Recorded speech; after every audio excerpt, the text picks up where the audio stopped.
I'm going to go ahead and start reading Matthew chapter 12, verses 1 through 14. At that time, Jesus went through the grain fields on the Sabbath. His disciples were hungry, and they began to pluck heads of grain to eat. But when the Pharisees saw it, they said to him, "Look, your disciples are doing what is not lawful to do on the Sabbath."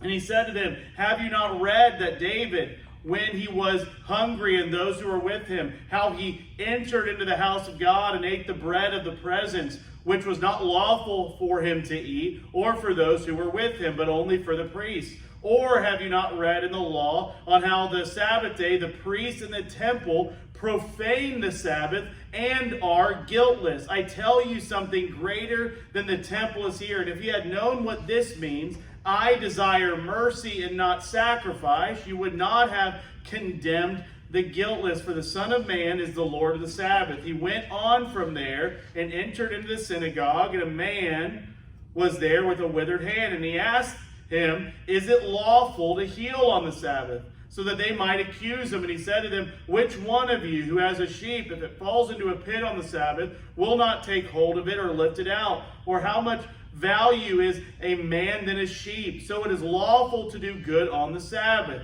Then he said to the man, "Stretch out your hand." And the man stretched it out and was restored, healthy like the other. But the Pharisees went out and conspired against him, how to destroy him.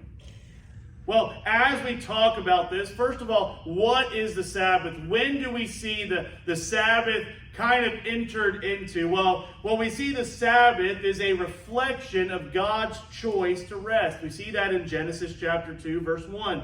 "Thus the heavens and the earth were finished, and all the hosts of them. And on the seventh day God finished his work that he had done, and he rested on the seventh day from all his work that he had done. So God blessed the seventh day and made it holy, because on it God rested from all his work that he had done."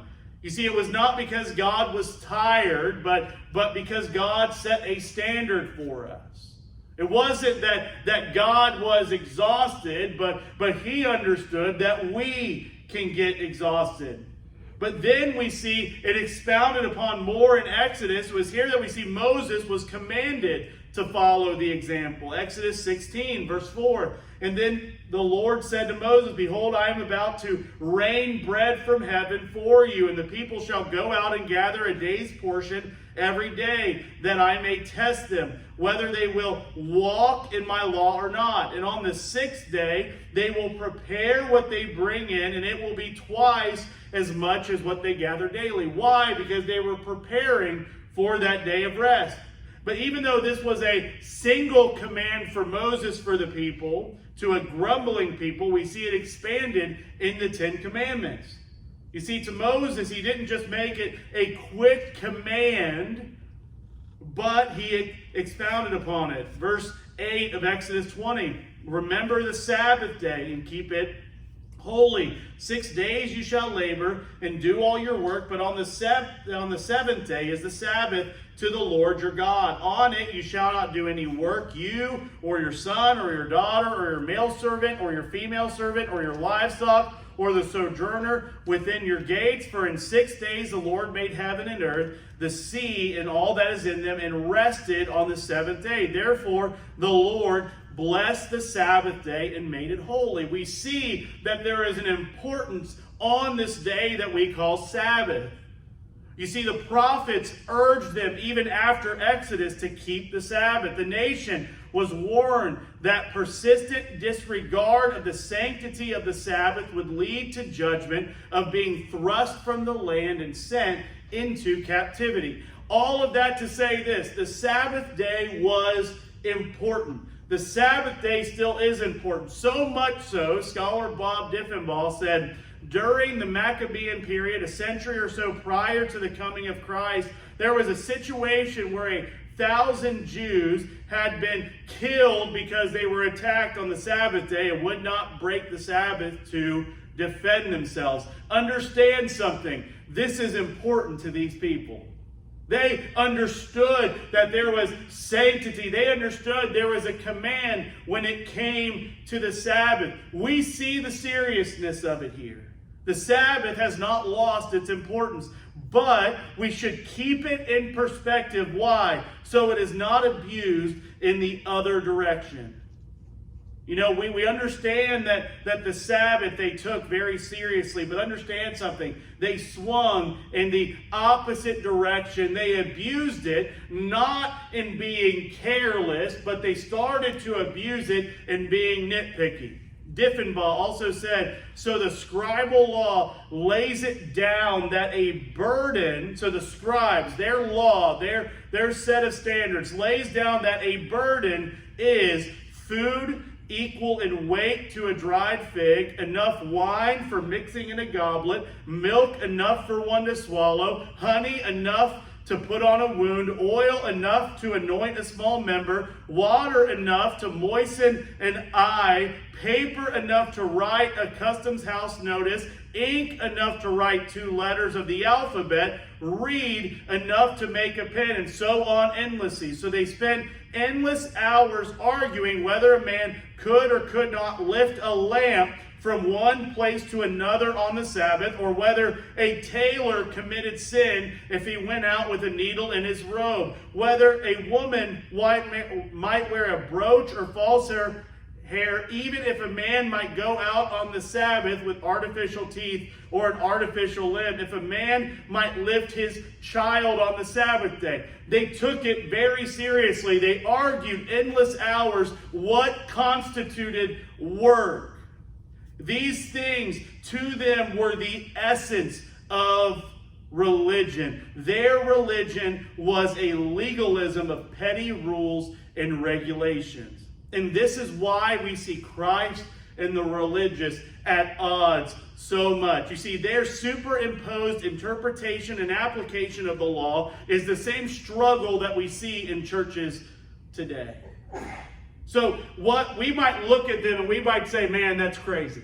Man, that is rough that they believe that. Can you believe that they were thinking like that? That same spirit of legalism, that same spirit of checklist Christianity, like we talk about so often, is visible in the church today. You see, they cared more about the what-ifs in the application of the law than the people that they were called to minister to.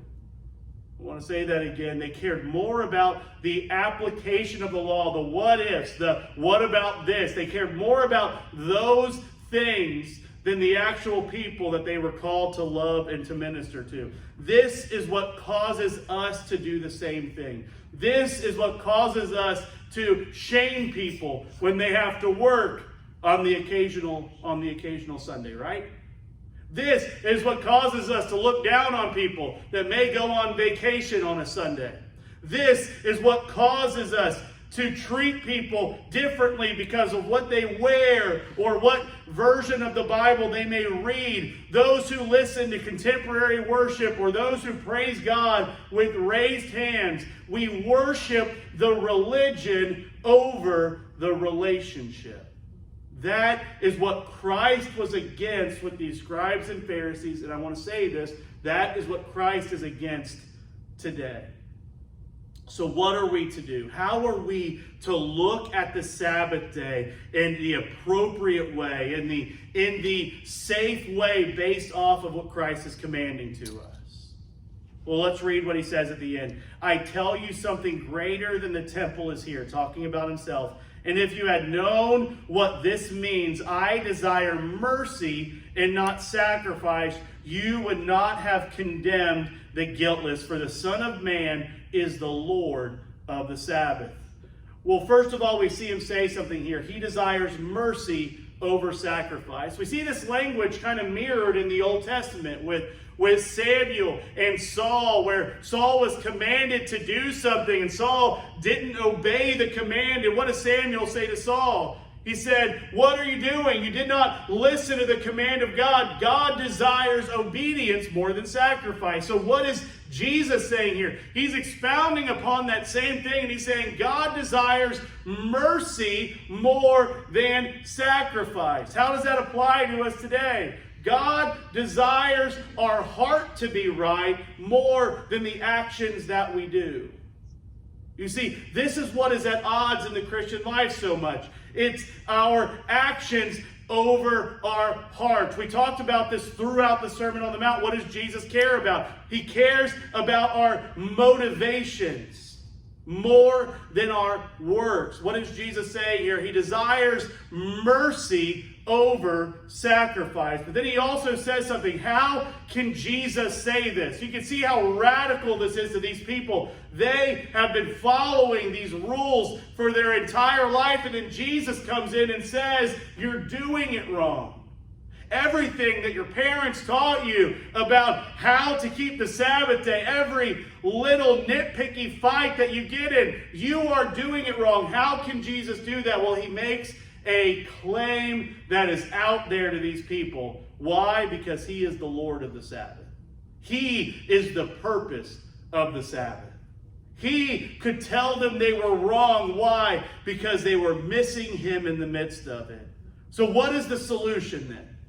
If we are to treat the Sabbath correctly, if we are to do what we're called to do on the Sabbath, what is that thing? We are to rest.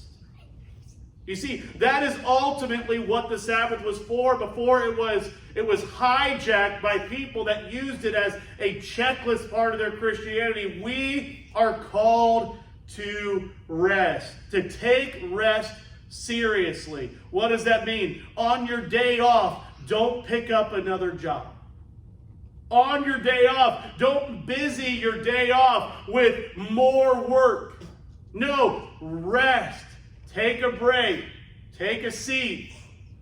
We don't replace days off with different work. Go enjoy good food. Enjoy friends. Enjoy family. And while you enjoy it, thank God for the rest. While you enjoy it, praise the Lord of the Sabbath. You see, so many times we miss that the Sabbath day wasn't Sunday. The Sabbath day was Saturday. But for us, if we work on Saturday, on that precious day off you get, rest. Yes, do work around the house if you need to, but don't stress yourself out with that. Take time in those moments when you can sit down to put your focus on the Lord that gave you that rest in the first place. That is how we glorify God in this process. But to make sure that we don't make that rest or that obeying of that law to make us feel better about ourselves, but ultimately to redirect our focus on the Lord that gave us it in the first place. The question is this: on those days, how do we enjoy our rest?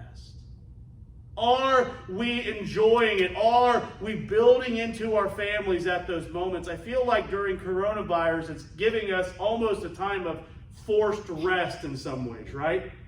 It's taking away all the things that we busy ourselves with, and it gives us time to sit down for a second and to contemplate the unknowable future. Well, in those moments, let's put that focus on who deserves it, and that is a God that loves us, died for us, and calls us into a relationship with himself. Let's go to the Lord in prayer. Lord,